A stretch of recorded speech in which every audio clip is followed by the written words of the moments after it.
Salve, salve, irmãos queridos, bem-vindos ao nosso podcast da comunidade Bom Pastor. Partilha entre irmãos, nosso encontro semanal, nosso café da tarde, para a gente partilhar um pouquinho da palavra de Deus, da fé da nossa igreja.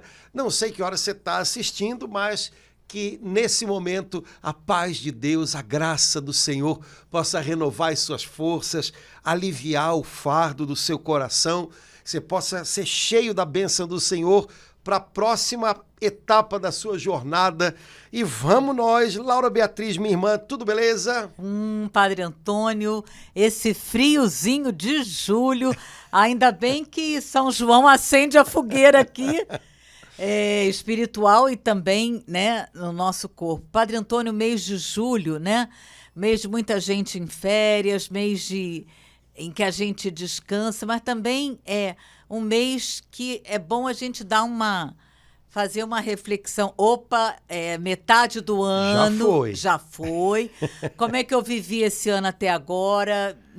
Né? Como é que eu pretendo? Vou continuar na roda viva em julho até dezembro. O que eu posso... Acho que é um mês que dá para a gente ter uma paradinha, rever a nossa vida, ver como é que ela está, avaliar, né? Para poder respirar fundo e tomar coragem na força do Espírito Santo para encarar o segundo semestre. Exato. Não é nada, metade do ano já foi. Agora a gente tem que ver se a gente quer continuar mantendo o ritmo que a gente trouxe até aqui, se a gente quer fazer alguma mudança de rota, se a gente quer... Enfim, né? Então tá na hora da gente pensar um pouquinho nessas coisas. Julho é um bom mês para um balançozinho aí na vida da gente. Também é um mês cheio de coisas boas, você falou, para quem pode tirar umas fériasinhas de inverno, que beleza, né? Ir para algum lugar para pegar frio, né? Carioca adora frio, então pegar um friozinho, uma beleza. Mas, tirando as férias, para quem pode, né? A gente tem muita coisa bonita ainda em julho, Laura. Eu estava vendo aqui no calendário, semana que vem, terça-feira, a gente já vai celebrar uma pessoa muito querida, muito especial, e acho que essa festa pode ser um pretexto a mais para a gente conversar um pouquinho sobre ele, porque afinal ele tem muita coisa legal para ensinar para a gente. Nosso querido São Bento, que... Rogai por nós. Nossa, olha aqui que eu trouxe, Padre Antônio. Pois é verdade. Escrevi um livrinho. Quanto tempo? Sabe que eu nem sei, eu acho que já tem uns 2 anos. 2 anos, eu acho que foi logo que acabou a pandemia. Logo que a gente flexibilizou a volta da pandemia, acho que 2022, uma coisa assim, não lembro não. Olha, a gente, 21. Além disso, podíamos fazer até umas lives, né? Pois o livrinho não tá ruim não, tá bonzinho. Aqui. Sobre São Bento, eu gosto muito de São Bento, ele me inspira muito, tento levar alguma coisa na minha vida inspirada por ele, pela regra dele, que tem uma sabedoria muito concreta, muito prática, né, que põe em ordem a gente por dentro, né? Equilíbrio, né? Eu leio uma frase, né, a regra de São Bento, parece que põe a gente no prumo, a gente está um pouco... E aí acho que é uma palavra forte na regra, estabilidade, né? A regra de São Bento, ela é caracterizada por uma palavrinha que, assim, vamos dizer, a palavrinha técnica é discrição. Discrição. Hoje a gente poderia chamar com essa palavra equilíbrio. São Bento propõe que a gente viva o nosso melhor, mas levando em conta que a gente tem limites, que a gente tem que trabalhar, que a gente tem que reconhecer, que a gente tem que ter paciência, limite na gente, limite nos outros, né? Então, a regra de São Bento sempre foi considerada, já no tempo dele, né? São Gregório diz isso, não? Um texto que tem uma discrição grande. Ele não encoraja a gente a coisas muito mirabolantes, sabe? Ele vamos dizer assim, é bem prático e, de algum modo, ele deseja suscitar na gente essa estabilidade que no caso dele tem a ver com a estabilidade de lugar, dê frutos onde Deus colocou você, né? Mas que tem a ver também com uma estabilidade de comportamento, uma estabilidade enfim, né? Emocional, espiritual. Exato, né? Estar enraizado em Cristo, né? Então, a regra de São Bento, ela tem essa capacidade, como acho que a gente estava até conversando, né? Como vários textos dos padres da igreja, sejam os padres da igreja, sejam os chamados padres monásticos, né? Os escritores que deram origem à vida religiosa na igreja, esses textos eles têm a capacidade de nos alertar para aquilo que de fato está acontecendo na gente, mas de uma maneira muito concreta, muito prática, sem o sentimentalismo do qual a gente é um pouco vítima no tempo da gente, né? É um sentimentalismo que nem sempre é só um sentimentalismo do qual, por exemplo, nós carismáticos somos conhecidos ou atacados, né? Ou atacados. Mas esse sentimentalismo ele tem a ver muito com esse voluntarismo, né? Quer dizer, o meu querer agora, o meu estado de espírito agora, enfim, os textos dos padres da igreja, dos padres monásticos, dos autores cristãos da igreja antiga, eles são muito pouco dados a isso, eles são dados à percepção de você próprio. Então você tem que estar atento, você não pode estar o tempo inteiro arrastado para lá e para cá, pelas circunstâncias. Você tem que estar atento a você tem que saber dar nome aos bois, né? Pois é, Padre Antônio, dá só uma explicaçãozinha para todo mundo.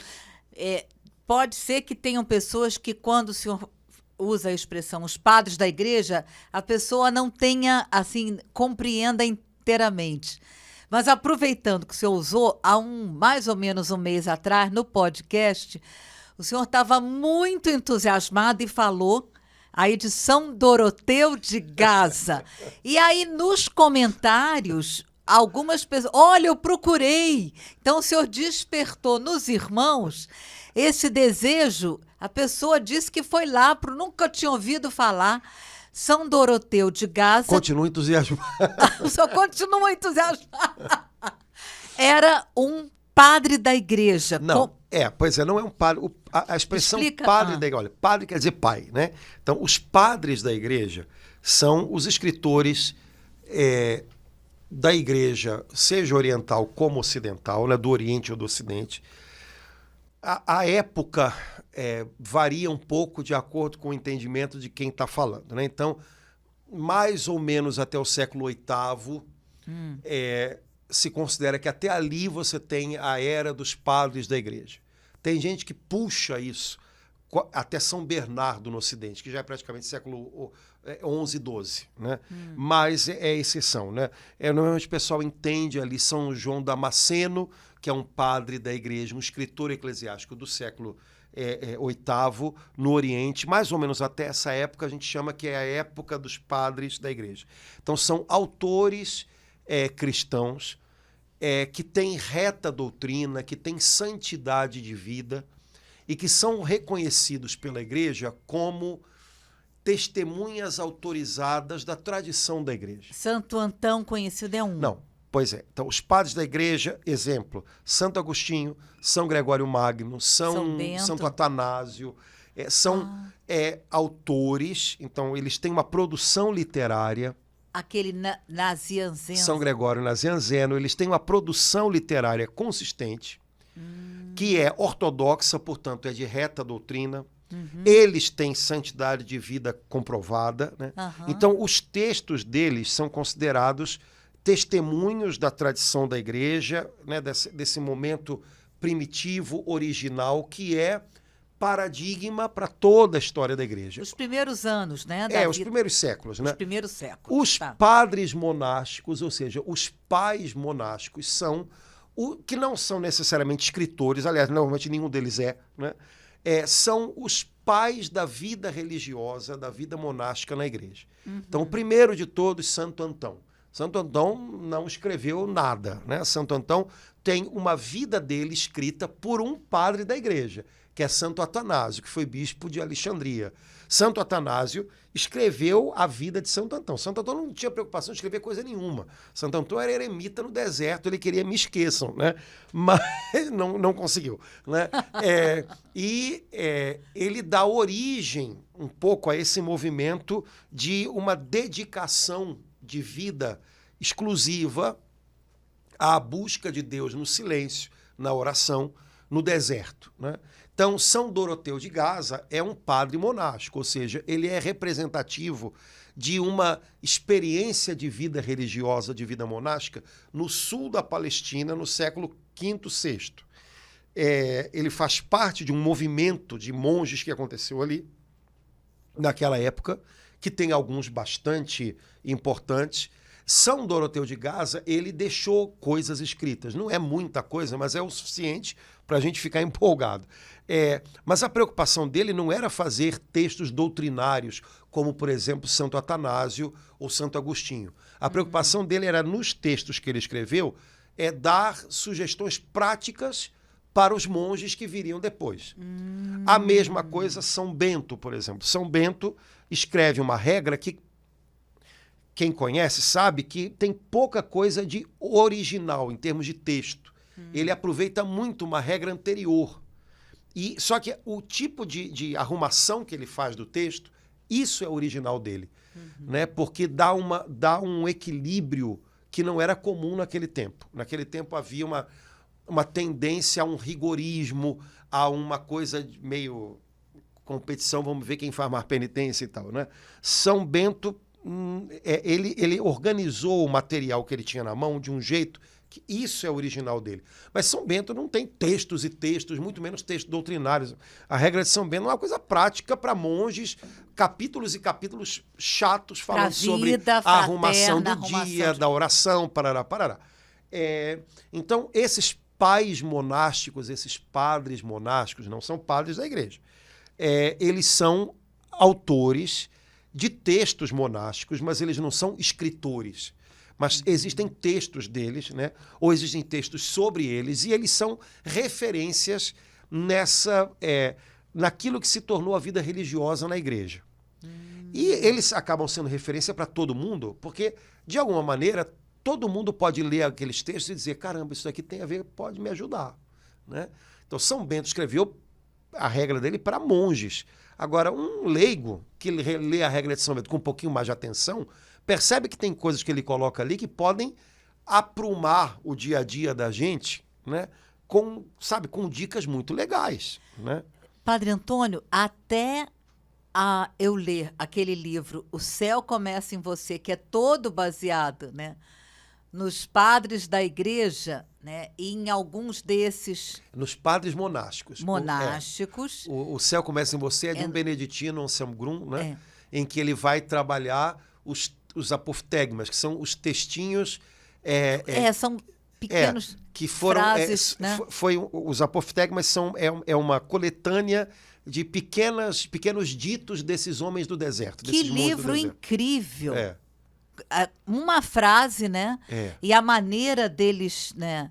Como é que de uma frase um padre da igreja ensinava para os seus monges de uma forma muito concreta tudo isso que o senhor está falando no relacionamento, sobre julgamento, como olhar o irmão, coisas muito práticas, muito simples e muito direta para o coração. Aquilo despertou na gente, e muita gente que leu, né?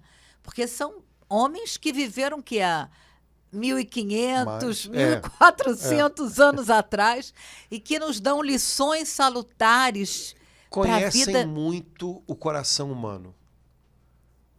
Isso é incrível. Se nascessem hoje, seriam psicólogos maravilhosos. O Papa João Paulo II é que dizia, eu acho que eu já comentei isso contigo uma vez, né, que ele não gostava muito da expressão o homem de hoje. Ele falava, essa expressão homem de hoje dá a impressão de que o homem de hoje ele é totalmente diferente do homem de sempre. E o homem de hoje é igualzinho ao homem de sempre. Né? Então, os pais monásticos, né, esses homens que não tinham pretensão de ensinar ninguém, não tinham pretensão de escrever livros, eles tinham pretensão de viver o evangelho na sua radicalidade. Eles acabavam se tornando grandes conhecedores de si próprios, ou seja, do homem de sempre. do coração humano, com tudo que ele tem de bom e de complicado. E por conta disso, eles podem falar muita coisa e falam muita coisa legal até hoje pra gente, né? E falam em pequenas frases, porque eram tiradas assim que eles tinham em conversas, ou quando alguém ia, por exemplo, procurá-los, as pessoas saíam de Roma, saíam da Gália, né, que seria a França hoje, saíam da Espanha para viajar até o Egito, para entrar no deserto e encontrar esses monges, por exemplo. E aí ficavam esperando dias para que o monge desse uma palavra para eles, né? Pai, me dá uma palavra, né? E aí o monge às vezes soltava uma frase, mas aquela frase a pessoa pegava e aquilo dali funcionava anos para a vida da pessoa, né? Dava uma luz incrível para ela, né? Porque eles tinham muito discernimento dos espíritos, então eles diziam na mosca algumas coisas, né? Então, esse tipo de sabedoria, que é uma sabedoria prática, né? Eles não estão fazendo teoria sobre nada. Isso é muito legal. E isso tem um poder, uma capacidade de falar para a gente até hoje. Estou lembrando, né? Não sei se você chegou a ler, se você lembra, eu acho que foi, não foi o Mosteiro aqui do Rio, não. Foram as irmãs lá de Juiz de Fora, traduziram há uns anos atrás 2 livros de uma leiga anglicana que escreveu sobre a regra de São Bento. A Procura de Deus e Vivendo com a Contradição.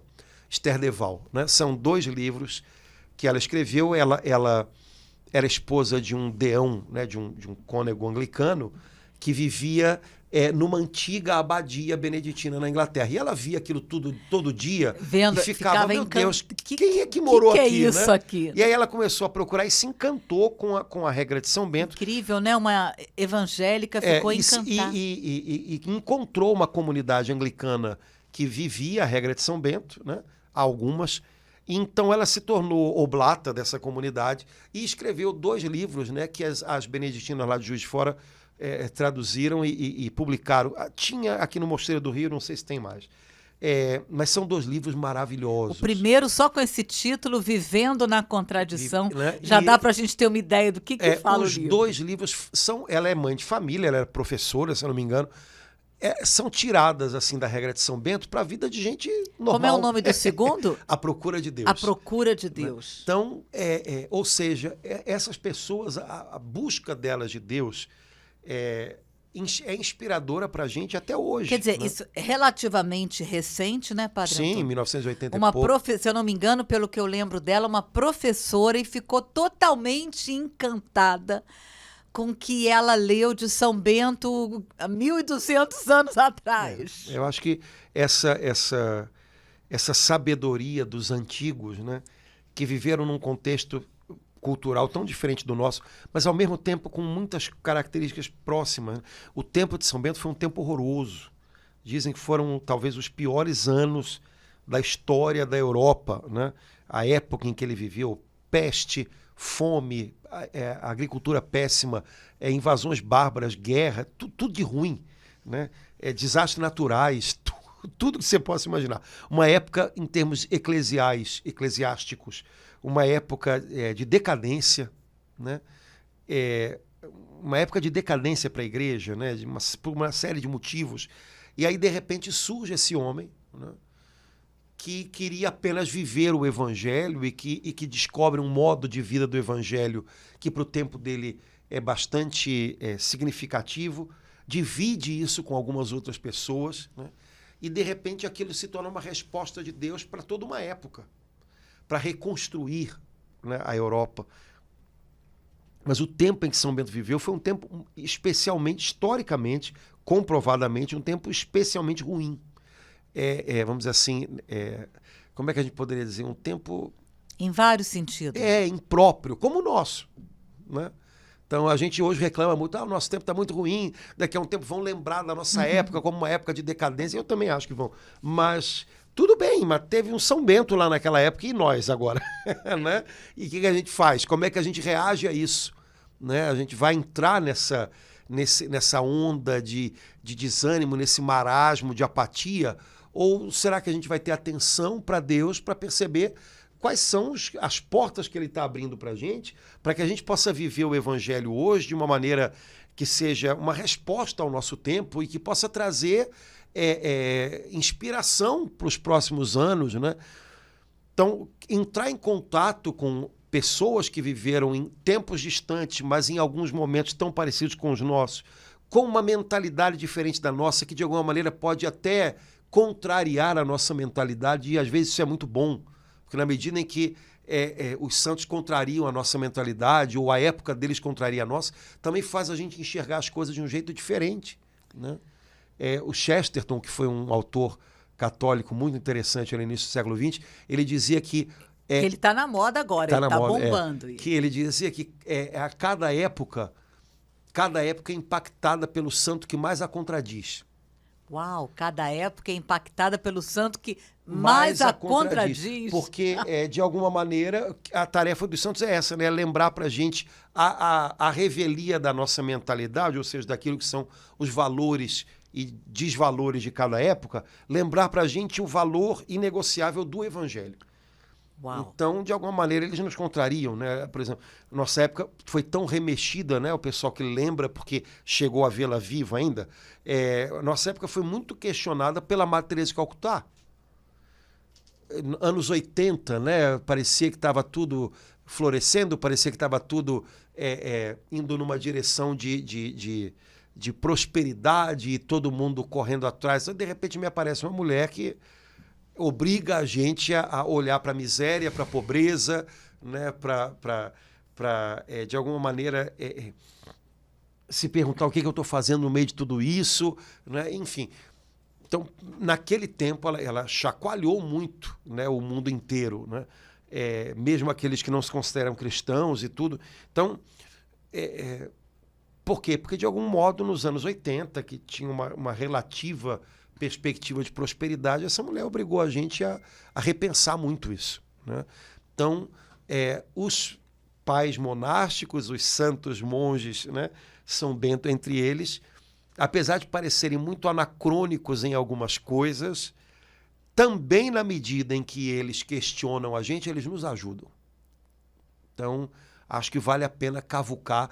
Bendita a internet, que tem algumas coisas, né? Nem tudo é tão bom, não vale a pena olhar tudo que tem na internet sobre nenhum assunto, né? Mas a gente tem acesso hoje, né? Você pode baixar a regra de São Bento na internet, pô. Padre Antônio, a primeira palavra da regra é escuta, né? Escuta, Pois é, né?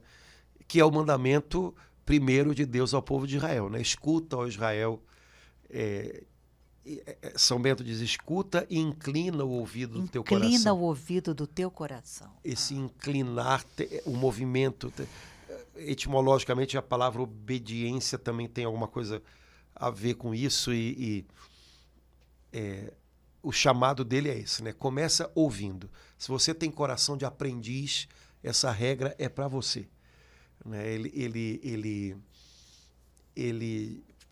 como é que a gente pode dizer isso, né? Ele apela para aquele instinto que a gente tem de querer conhecer mais, de querer aprender algo, né? E é interessante porque talvez o autor que de uma maneira mais científica estudou a regra de São Bento e tal, quando a gente lê o prólogo, o início da regra de São Bento, ele tem umas coisas que quando você está estudando aquilo, você percebe que tem ali umas coisas. O que está faltando aqui e tal? E aí esse autor chega à seguinte conclusão. São Bento pegou um texto que, na origem, deveria ser uma espécie de exortação a pessoas recém-batizadas. Uma exortação a uma vida nova pelo batismo. E aí ele pegou esse texto que já tinha sido usado numa regra anterior e trabalhou para apresentá-lo aos monges, né? Mas, na verdade, o que tem por baixo daquilo é um apelo a todo cristão batizado, né? A todo batizado. Então, o primeiro passo para todo batizado é aprenda. Você começou uma vida nova. E nessa vida nova tudo é novo. Então, você tem que aprender tudo de novo.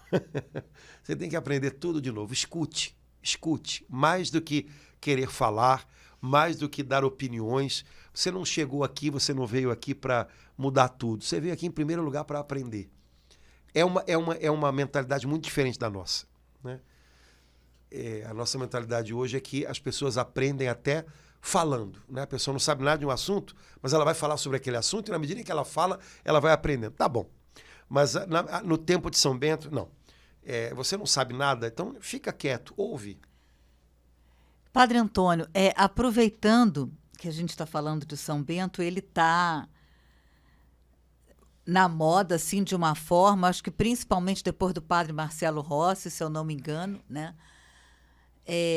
Mas eu percebo, assim, de uma forma geral, até nas páginas, nos canais católicos, né, das redes sociais, ele está sempre ali. Não é bem São Bento, né, Laura? É a medalha. Pois é, a medalha dele, né? Por isso é que é bom a gente poder ter umas lives para de São Bento mesmo, aprofundar o pessoal não sabe nada. Mas da medalha, o pessoal sabe da existência, né, e sabe, porque aí sim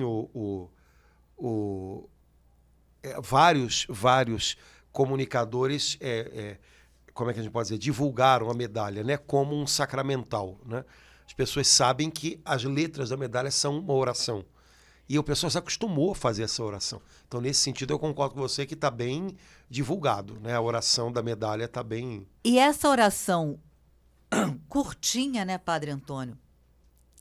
Mas poderosa. Outro dia, no grupo de oração, eu me dei conta, lendo o Salmo 90, só o iniciozinho, os 3 primeiros versículos, ela é toda bíblica, ela nos leva a dizer aquelas palavras, especialmente nos momentos difíceis da nossa vida, porque São Pedro vai dizer que o demônio anda em volta da gente buscando a quem devorar. Isso está em toda a palavra, mas São Pedro fala isso claramente e ele experimentou isso, por isso ele falou, está lá na epístola. Semana passada a gente lembrou dele, de São Pedro. Então, eu vendo a oração, eu fui compreendendo como é importante a gente poder, em determinados momentos da nossa vida, como eu fiz semana passada, não seja o dragão meu guia. Como foi libertador dizer aquilo. Uhum.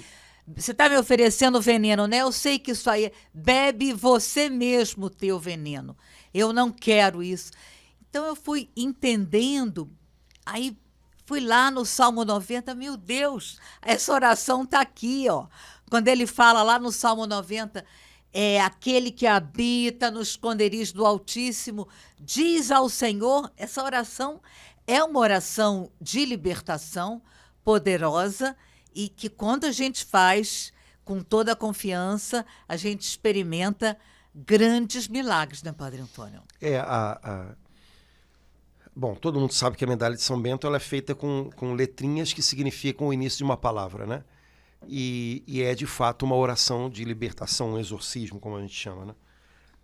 Mas também é um monte de dicas ali importantes para a vida, né? Não é só uma oração para ser repetida, mas são posturas de alma que a gente precisa ter para ser liberto e se manter liberto. Ela começa com a cruz sagrada. Seja a minha luz. A cruz sagrada seja a minha luz. Então, primeira coisa, né? Que aquilo que ilumina as minhas escolhas, a minha maneira de enxergar a vida, seja a cruz de Cristo.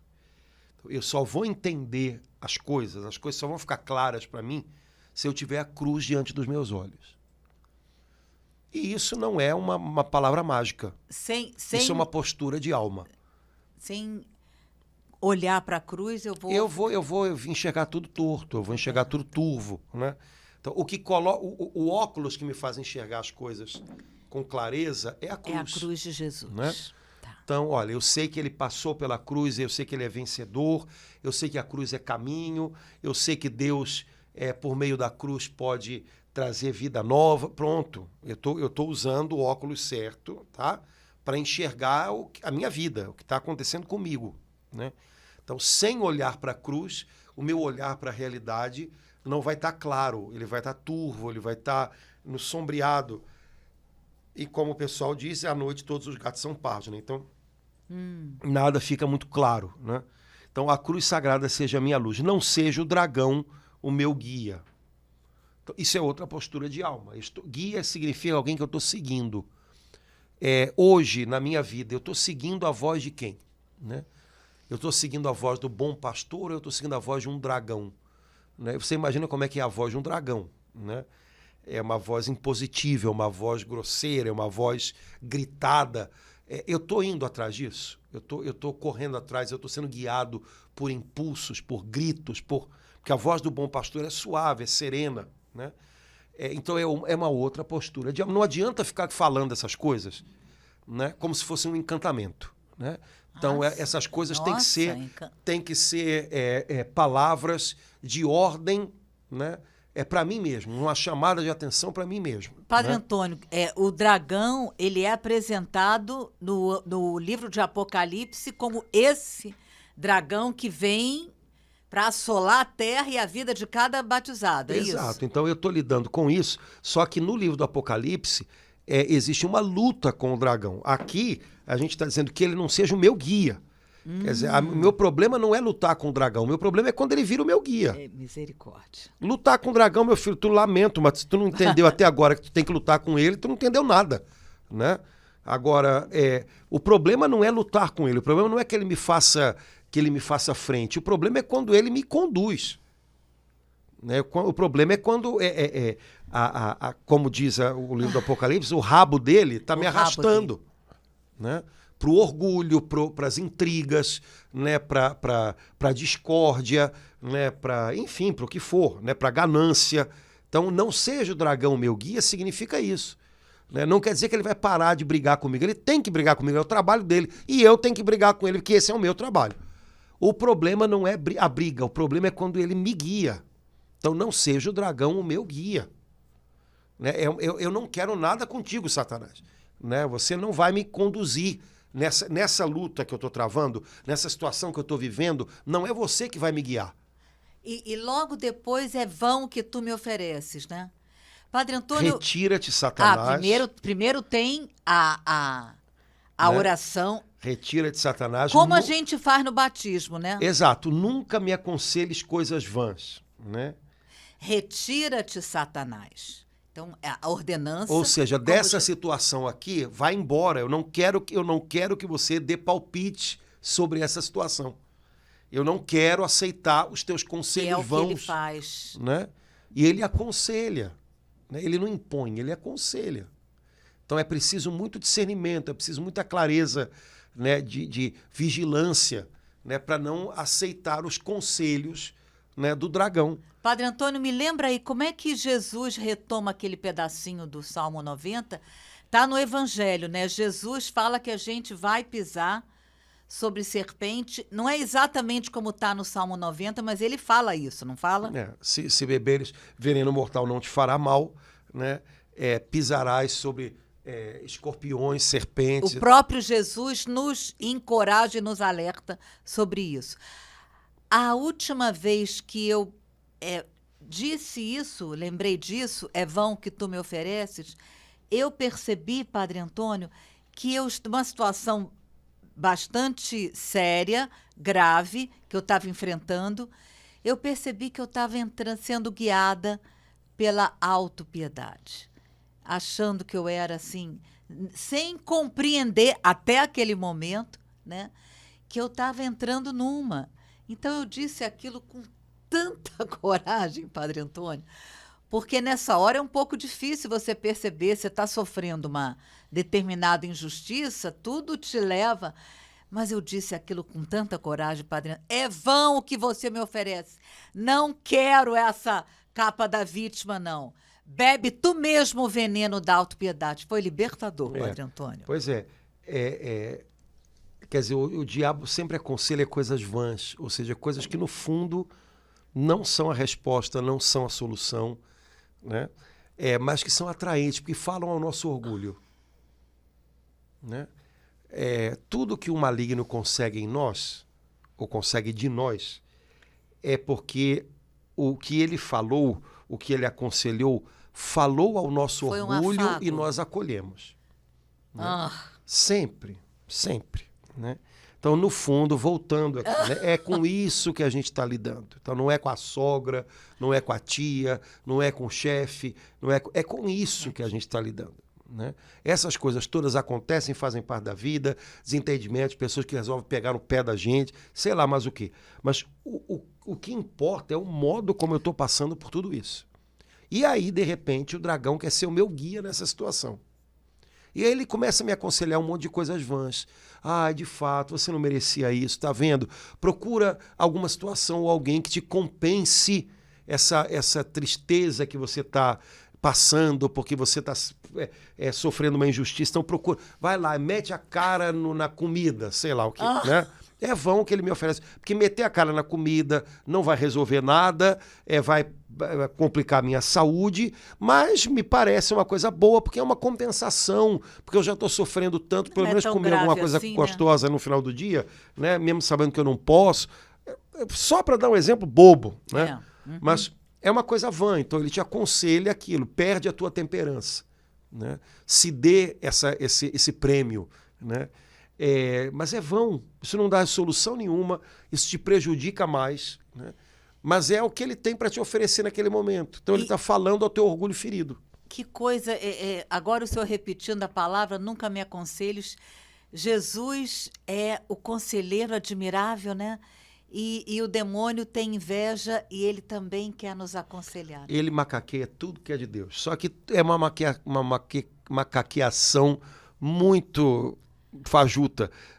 Se a gente estiver atento, a gente percebe. No fundo, ele sempre fala ao nosso orgulho. E os conselhos de Jesus falam a essa nova natureza que ele nos deu, que é confiante no Pai, que é capaz de abraçar a cruz, que é conduzida pelo Espírito. Então, não me aconselhes coisas vãs, né? O maligno sempre vai dar conselhos vãos, que não são solução, que vão criar mais X problemas, né? Mas que vão falar o nosso orgulho, vão nos dar algum tipo de compensação, algum tipo de recompensa. Então, a gente tem que vigiar isso, né? E, Padre Antônio, nesse momento, assim, que a gente pode, assim, dizer isso pela autoridade do nosso batismo, né? Porque no batismo os nossos padrinhos no nosso lugar renunciaram ao mal, né? E eles no toda vigília pascal a gente faz a mesma coisa. A gente faz isso, né?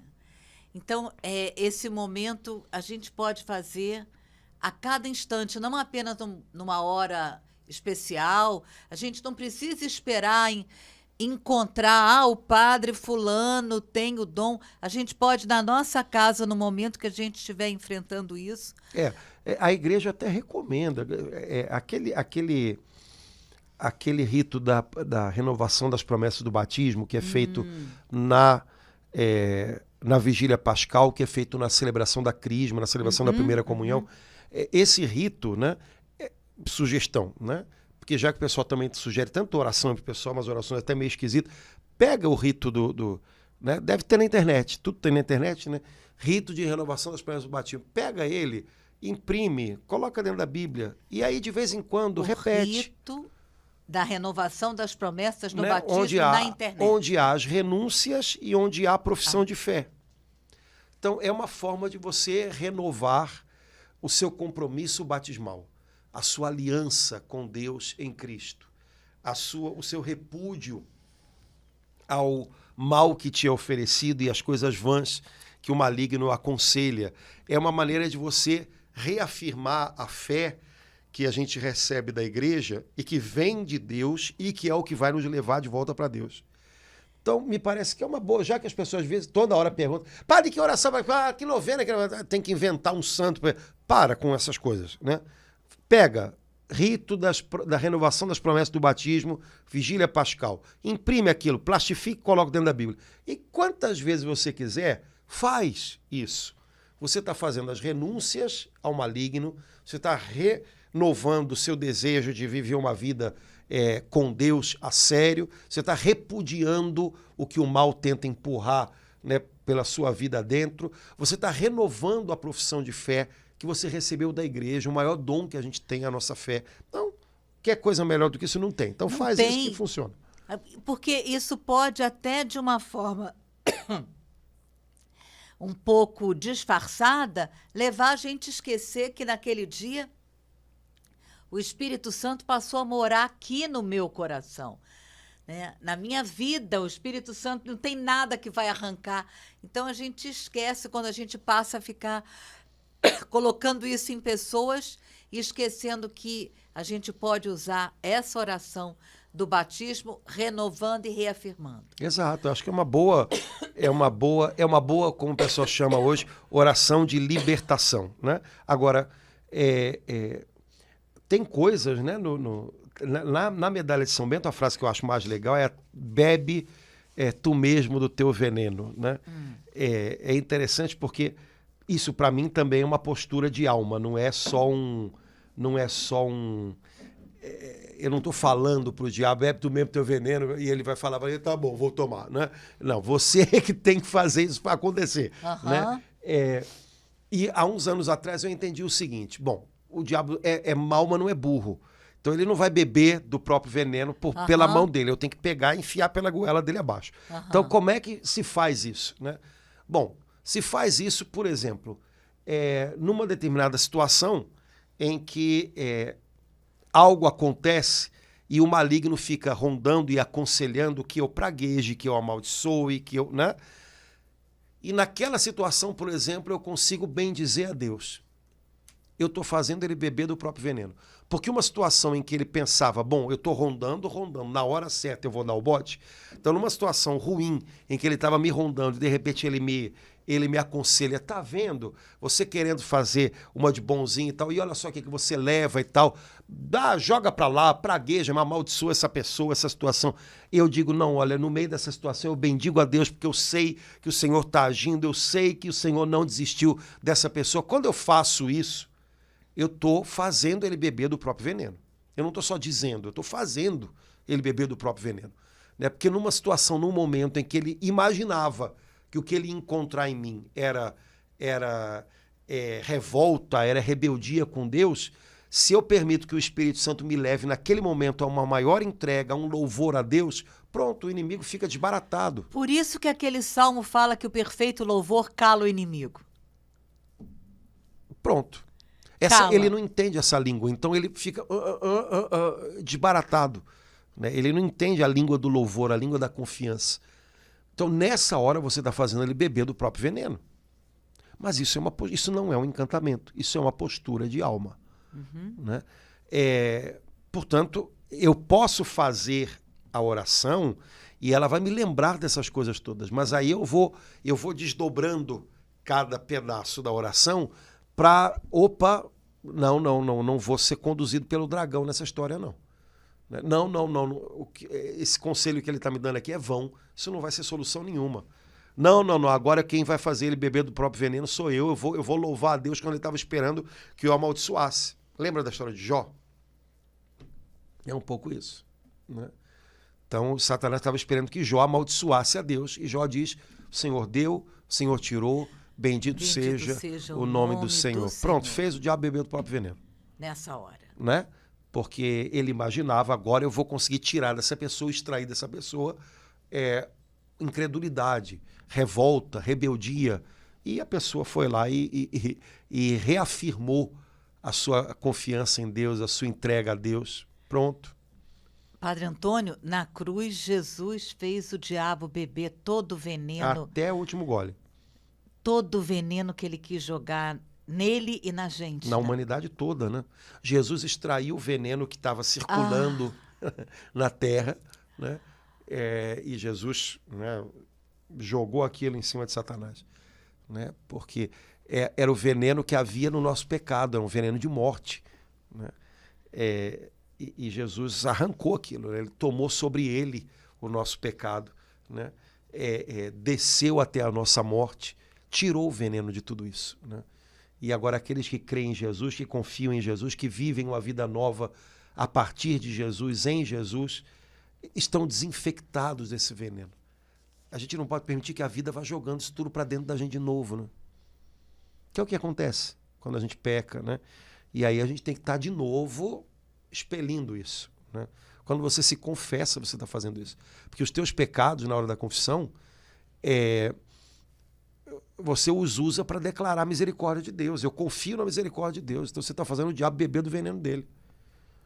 Porque aquilo dali, sem você reconhecer a misericórdia de Deus, é veneno puro.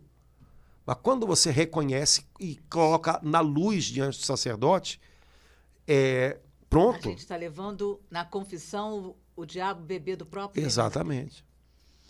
Aí não adianta você ficar rezando 10 milhões de vezes a oração de São Bento e você não vai, levanta da cadeira e vai fazer uma boa confissão depois de não sei quantos anos, que já estava mais do que na hora. Né? Você está dizendo uma coisa, está fazendo outra, cara. Então, com Deus não se brinca, né, gente? Como é que é a última palavra da oração? É bebe tu mesmo. Tu mesmo do teu veneno. Essa é a última Essa palavra. é a última. Pá, e acaba aí. Né?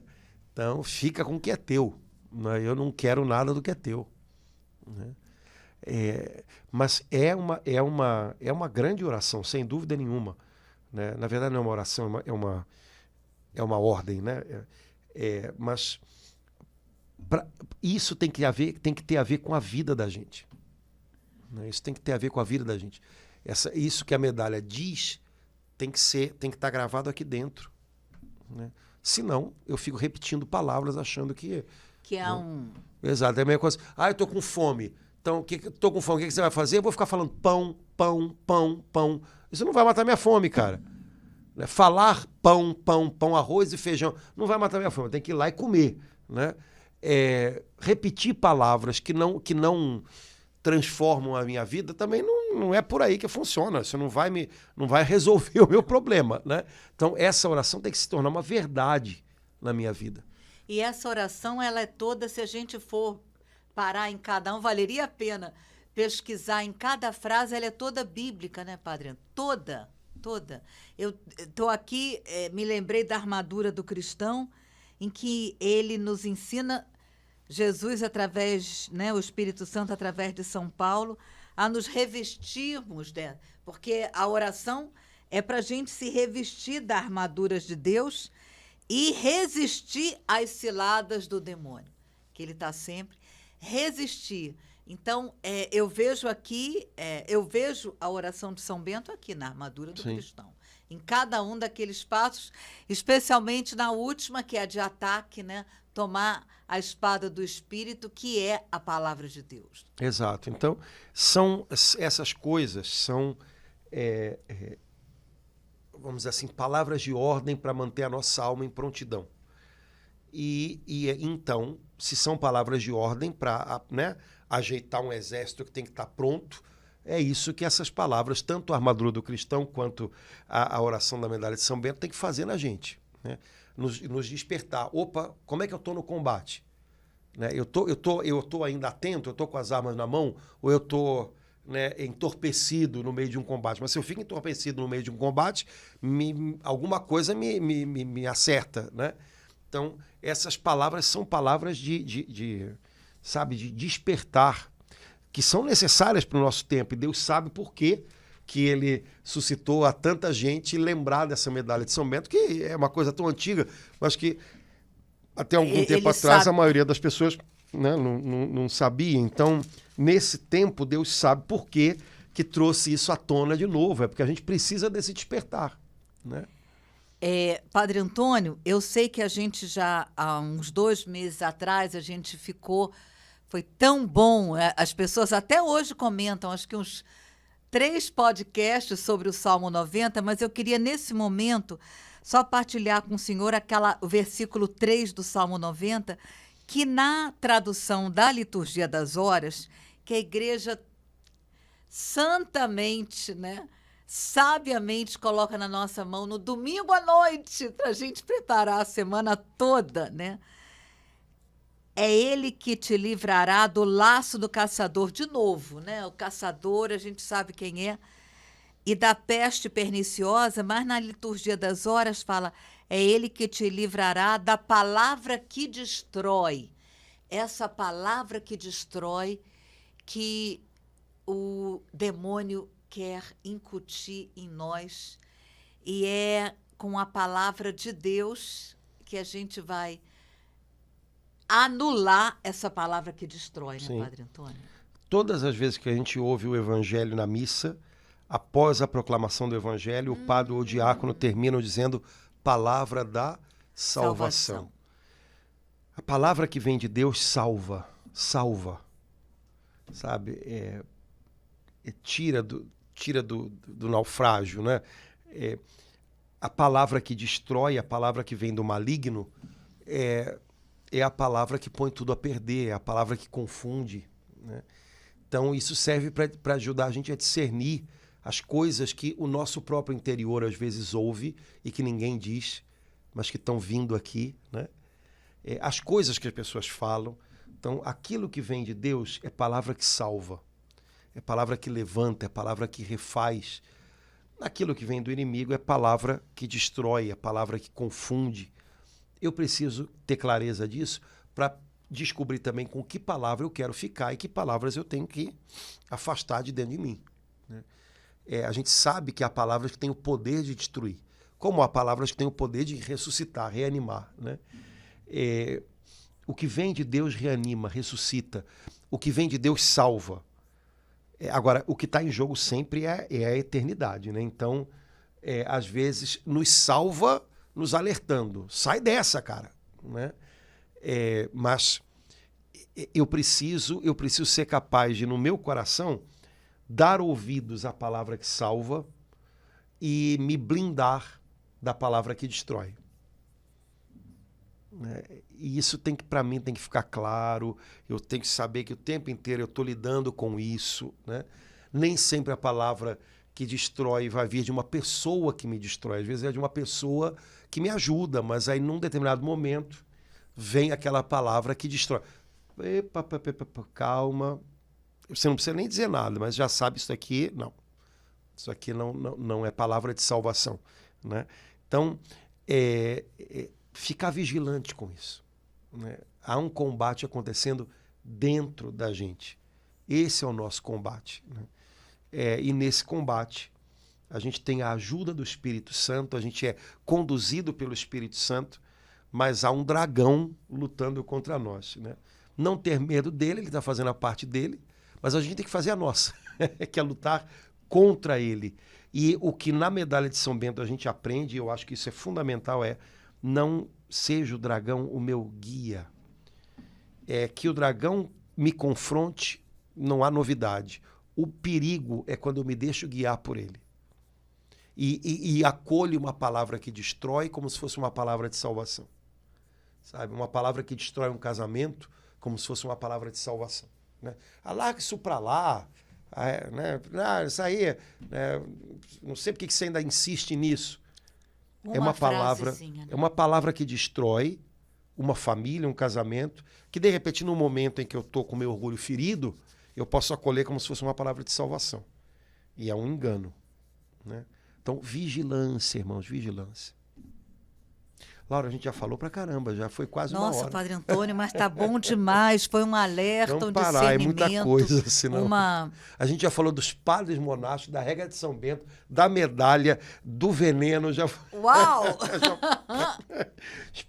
Espero, irmãos, que fique alguma coisa, né? E que fique alguma coisa boa, que seja uma palavra de salvação mesmo, né? Tá certo, para os irmãos, para ajudar nesse combate. E cada um pega o que acha que pode lhe ajudar, mas a gente pede a Deus que seja uma palavra para encorajar a todos. Amém.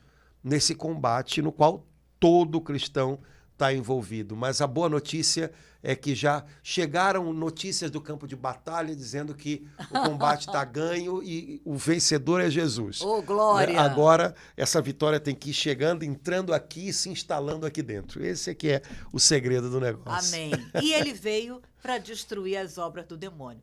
São João já está lá falando para a gente, então, né, Padre Antônio? O trabalho dele já foi bem feito. Agora é a gente abraçar, se apropriar do que Jesus realizou, trazer isso para a vida da gente. Amém. Irmãos, Deus abençoe, obrigado pela companhia. Tomara que a gente não tenha embolado demais. Desculpem aí, porque a gente falou muito. Mas... Partilha aí nos comentários como é que está no seu coração essa palavra de hoje. Tamo junto, tá bom? Um abração, gente. Até logo. Tchau, tchau.